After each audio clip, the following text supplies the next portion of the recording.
Nós vivemos em um país que não entende de economia, finanças no geral. E décadas atrás, as pessoas viveram o que é chamado hiperinflação. Elas iam ao mercado e os preços subiam absurdamente. Elas tinham que correr para comprar esses produtos. E nos próprios bancos, o dinheiro delas já foram confiscado, no caso, congelados, né? E teve toda a dificuldade que anos atrás, por causa do oligopólio dos bancões do Brasil. Mas o que as pessoas não entendem é que o dinheiro, ele é uma crença no governo, e a percepção do valor do dinheiro, ela varia conforme a passagem do tempo e do que o governo faz. Todas as outras coisas, no caso banco, hiperinflação, são consequências do que o governo está fazendo. No início de tudo, vamos supor, o Plano Real, o governo criou ou imprimiu, no caso, né, que na época imprimia, só tinha dinheiro impresso, pouco em banco, e aí ele imprimiu X dinheiro. Só que com o passar dos anos e para manter uma paridade com o dólar, o que o governo fazia? Emitia dívidas para alguém emprestar dinheiro para ele e elevava os juros estratosfericamente. Por quê? Porque o dinheiro é confiabilidade. Então, se um governo não é confiável, as pessoas só vão aceitar oferecer de emprestar dinheiro a ele se ele oferecer um prêmio ao risco da não confiabilidade nele. Então, para isso, o governo tinha que elevar a taxa de pagamento desses títulos de dívidas. Sendo assim, a nossa Selic sempre foi alta, porque o governo tem que pagar esse prêmio para ele conseguir captar recursos. Então, as pessoas do país, do planeta fora, pegava dinheiro emprestado em outro país, onde os juros é barato, e emprestava os dólares para o Brasil. Por quê?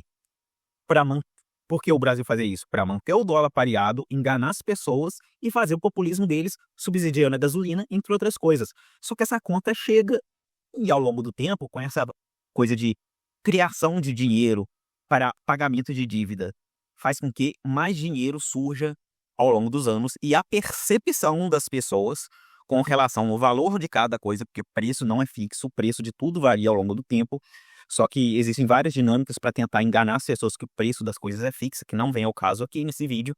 Então, ao longo do tempo, a percepção de valor das coisas foram sendo alteradas. E as pessoas vão ter que pagar isso através de impostos e inflação, encarecendo tudo ao longo de décadas. Inclusive, como a nossa moeda desvaloriza perante ao dólar, e tudo é cotado a dólar, então você pode colocar uma variável a mais nessa situação que é o dólar. Então, eu tenho um acréscimo de dinheiro em circulação, que aumenta a inflação, e eu tenho impostos para pagar dívidas, e eu tenho o dólar alto porque as pessoas porque as pessoas não estão confiando no país. Então, eu vou escalonando, ó. O preço das coisas é uma percepção. Então, eu tenho percepção ao longo das décadas que o dinheiro ele vai sendo criado a mais. E, sem perceber, eu vou tendo que pagar imposto a mais por outras dinâmicas que não vêm ao caso aqui, mas estamos focando na emissão de dívida para o governo fazer o populismo dele e subsidiar as coisas dele. O de graça que o governo dá para a população. Beleza, então eu tenho a criação de dinheiro, eu tenho mais impostos e eu tenho o câmbio alto, já que tudo é cotado em dólar. Só que isso é um efeito dominó. Então, ao longo das décadas, tudo vai ficando mais caro. Só que as pessoas, elas não enxergam o governo como controlador disso. Por quê? Porque elas estão na vida cotidiana delas, lidando com o mercado, supermercado no caso, ouvindo o noticiário falar do mercado financeiro, nem sabe o que é mercado financeiro.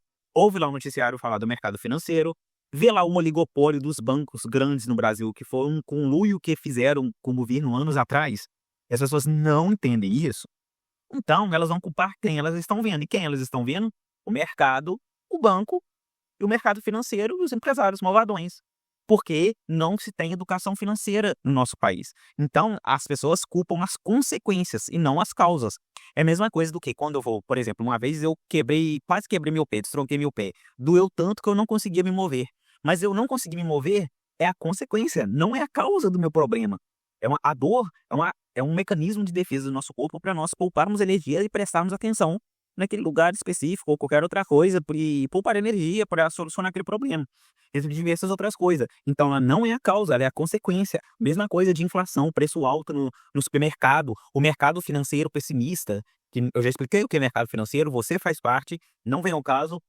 O dólar alto também é uma consequência. Entender que essas coisas são consequências do que o governo faz, você já começa a entender os processos. Por isso que é tão importante as pessoas começarem a investir em fundo imobiliário, em ações, seja o que for assim, para elas começarem a entender a dinâmica disso e entender de onde que surge os problemas e não culpar as consequências desse problema. Toda decisão vai ter impacto negativo e positivo. Negligenciar os impactos negativos é muito infantil de uma população. Por isso é importante as pessoas começarem a entenderem e se conscientizarem disso. Beleza? Qualquer dúvida, deixe nos comentários. Valeu!